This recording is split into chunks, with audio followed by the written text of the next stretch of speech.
자, 오늘 우리가 함께 낱낱이 파헤쳐 볼 기업, 바로 KC입니다. 2025년 3분기 실적 보고서가 나왔는데요. 단순히 숫자만 훑어보는 게 아니라 그 숫자 뒤에 숨어 있는 진짜 의미, 진짜 투자 포인트를 찾아내 보겠습니다. 이번 시간을 통해 KC의 현재와 미래에 대한 그림이 아주 선명하게 그려지실 겁니다. 자, 여러분, 바로 본론으로 들어가서 이 숫자부터 한번 보시죠. 플러스 410억 원. 이게 뭐냐면요. K씨가 작년 같은 기간에 비해 9개월 동안 추가로 벌어들인 순이익입니다. 무려 410억 원이라니 정말 어마어마한 성장세죠? 아니, 대체 어떻게 이런 극적인 반전이 가능했을까요? 이게 그냥 운 좋게 터진 일회성 이벤트일까요? 아니면 회사의 체질 자체가 완전히 바뀌고 있다는 신호탄일까요? 지금부터 그 비밀의 문을 한번 열어보겠습니다. 우선 이 엄청난 이익 증가를 이끈 주역이 도대체 누구인지부터 찾아봐야겠죠. 어떤 사업 부문이 이런 드라마를 만들어냈을까요? 자, 이 표를 딱 보시면요. 정답이 바로 보입니다. 어디가 가장 눈에 띄시나요? 네, 바로 공사 부문입니다. 작년에는 무려 300억 원이 넘는 적자를 기록했는데 올해는 55억 원 흑자로 완벽하게 돌아섰습니다. 와, 적자에서 흑자로 이것만으로도 무려 357억 원의 이익이 개선된 셈이에요. 이번 실적 반전의 명백한 주인공, 바로 공사 부문입니다. 이 그래프를 보시면 그 변화가 정말 드라마틱하게 느껴지죠?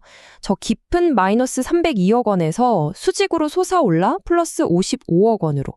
만약에 이 공사 부문의 회복이 없었다면 우리가 맨 처음에 봤던 그 410억 원이라는 놀라운 이익 증가는 애초에 불가능했던 이야기입니다. 좋습니다. 골칫거리였던 적자 사업부가 멋지게 흑자로 돌아선 건 확실히 확인했네요. 아주 좋은 소식이죠? 그럼 이제 이걸로 끝일까요? 아니요. 미래 성장을 이끌어갈 새로운 엔진은 과연 무엇일지 그 단서를 바로 다음 장에서 찾아보겠습니다. 2025년 3분기까지의 누적 매출 비중을 한번 보시죠.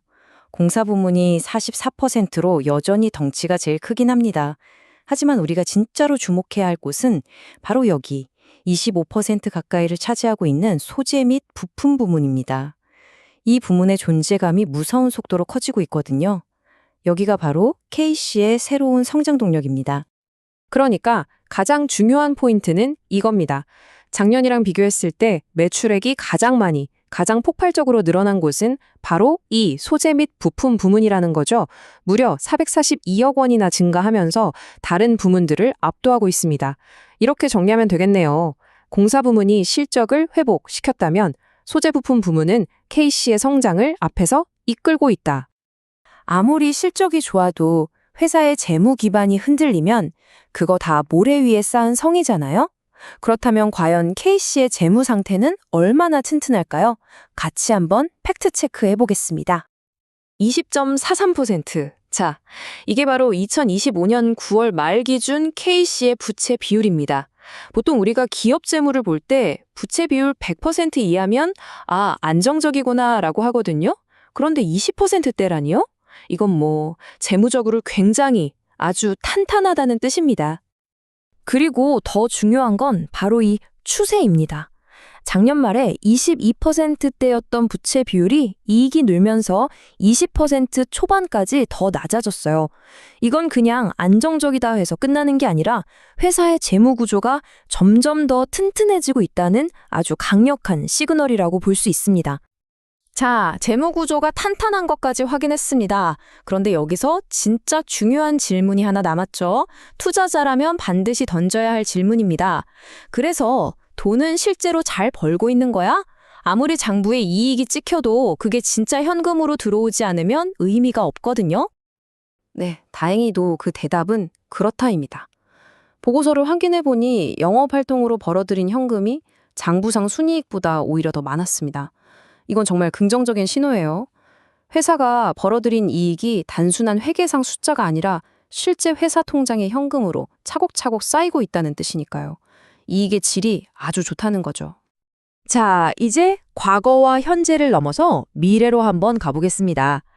K씨는 앞으로 어떤 전략을 가지고 성장하려 하고 또 우리가 조심해야 할 숨겨진 위험은 뭐가 있을까요? K씨의 미래 전략은 크게 두 가지 방향으로 나뉩니다. 하나는 기술 고도화예요. R&D를 통해 기술 격차를 벌이고 2차 전지나 OLED 같은 핫한 신성장 산업에 대응하는 거죠. 다른 하나는 시장 확장입니다. 가격 경쟁력을 무기로 거대한 중국 시장을 공략하고 국내 반도체 클러스터 같은 대규모 투자의 수혜를 직접적으로 노리는 겁니다. 하지만 여러분, 언제나 장밋빛 미래만 있는 건 아니죠. KC가 가진 가장 큰 위험 요인, 바로 반도체 경기 사이클입니다. 아시다시피 반도체 산업은 좋았다가 나빠졌다가를 주기적으로 반복하잖아요. KC 사업 구조상 이 경기 변동성에 실적이 직접적인 영향을 받을 수밖에 없다는 점, 이건 반드시 고려해야 할 핵심 리스크입니다. 물론 KC도 이걸 모를 리가 없죠. 경기가 오락가락하는 시장 위험에 대해서는 오랜 고객사들과의 끈끈한 신뢰 관계와 한 발 앞선 투자로 대응하고 있고요. 또 달러, 엔, 위안화 같은 환율 변동 위험에 대해서는 통화 선도 계약 같은 금융 상품을 이용해서 적극적으로 위험을 관리하고 있습니다. 자, 그럼 지금까지의 분석을 모두 종합해 볼 시간입니다. 만약 우리가 KC에 대한 투자를 고려한다면 어떤 점들을 최종적으로 점검해야 할까요? 자, 최종 정리하겠습니다. 우리가 반드시 기억해야 할 4가지 핵심 체크포인트입니다. 첫째, 공사 부문의 턴어라운드는 명확히 확인됐습니다. 둘째, 소재, 부품이라는 새로운 성장 엔진도 찾았고요. 셋째, 재무 건전성도 계속해서 개선되고 있습니다. 하지만 마지막으로 반도체 경기의 변동성 리스크는 언제나 가장 큰 변수라는 점 절대 잊으시면 안 됩니다. 결국 이 질문에 대한 답을 스스로 내려야 합니다. 공사 부문의 턴어라운드와 소재 부품의 성장을 발판 삼아서 KC가 새로운 도약을 이제 막 시작하는 걸까요? 아니면 반도체 경기 호황이라는 사이클에 일시적인 정점을 지나고 있는 걸까요?